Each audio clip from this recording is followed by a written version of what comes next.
I think it's criminal that nobody is talking about these thriller books, so I'm going to take one for the team and tell you about 5 thriller books that I think are seriously underrated.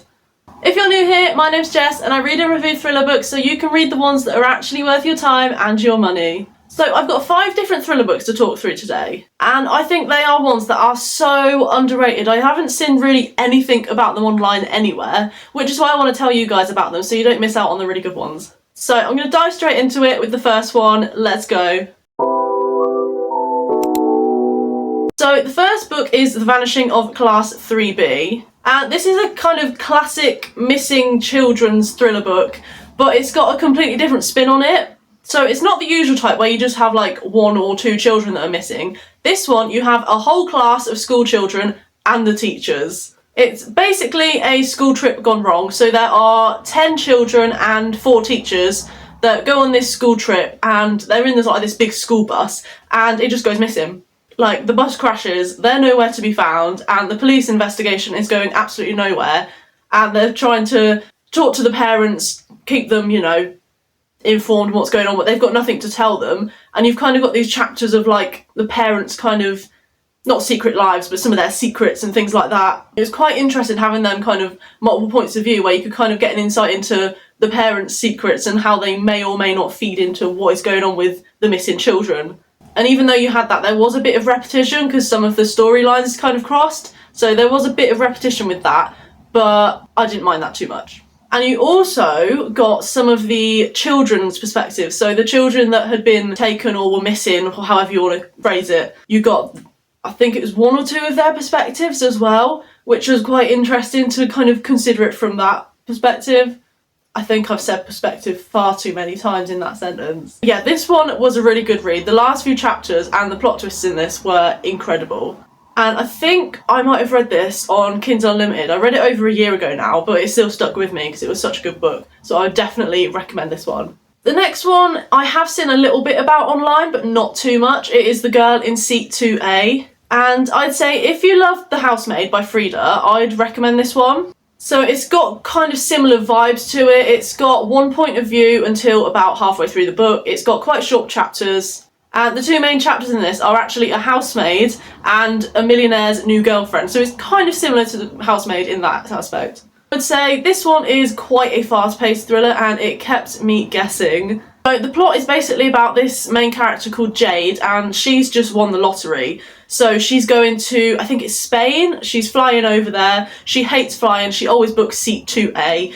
And because she's now got the extra money from winning the lottery, she booked seat 2B and C, so she's got a full row. And then this guy called Isaac, he basically takes one of the spare seats next to her and kind of sweet talks his way around her, and then she ends up going round Spain with him. I won't go into the plot any more than that, but yeah. It is basically not what she was expecting, and I'll leave it at that. It's definitely worth a read. Angel Maker by Morgan Green has got to be one of the most underrated thriller books, I think, ever. Actually, let me correct that. I think he's got to be one of the most underrated thriller authors, not just thriller books.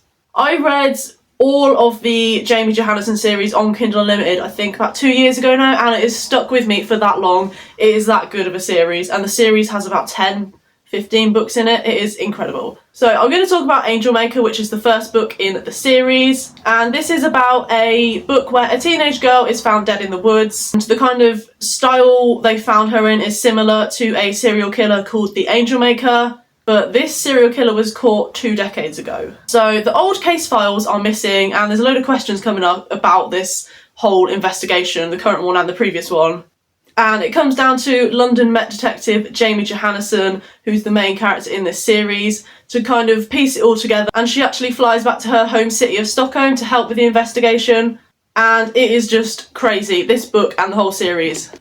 I think Jamie Johannesson is one of the best female main characters I have seen in a book ever, especially a thriller book. She is just such a good character. She kind of takes no crap from anyone, and she just does what she wants, and even if it gets her in trouble, she does it anyway. She is iconic. Next book is One Last Bite by Leah Cups. This one I kind of spontaneously read on NatGalley. It was available as a read now copy, so I read the blurb and thought, read it, why not? And it's basically about a main character called Sadie who is on parole from prison, and she's always had this dream of kind of opening her own restaurant. And she's currently working at like this kind of like a rundown diner, I guess, and she wants to escape from that, and she ends up accepting this job at kind of this like rural, idyllic, like luxury restaurant kind of thing.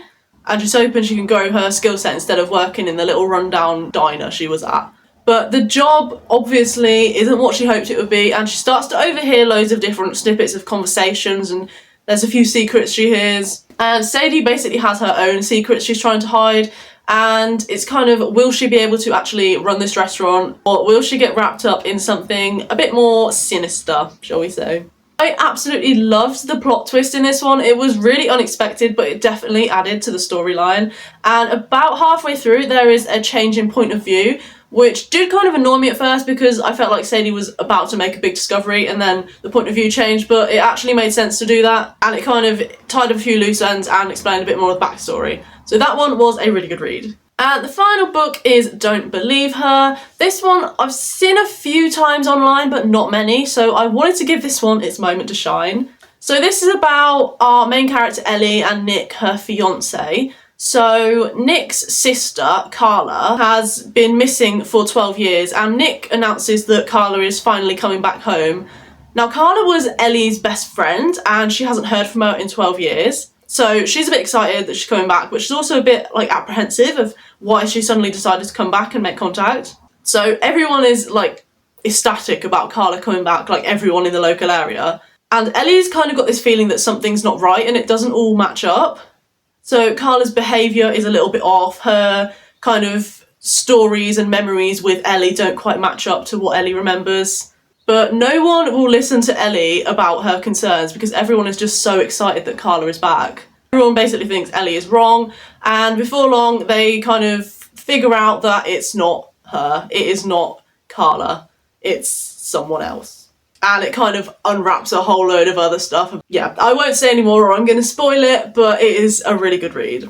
So they are my recommendations for some underrated thriller books you might not have heard of. If you have heard of any of them, let me know because I'd love to know they are getting the appreciation they deserve. And don't forget to like this video and subscribe for more thriller book reviews, recommendations, and everything bookish. See ya!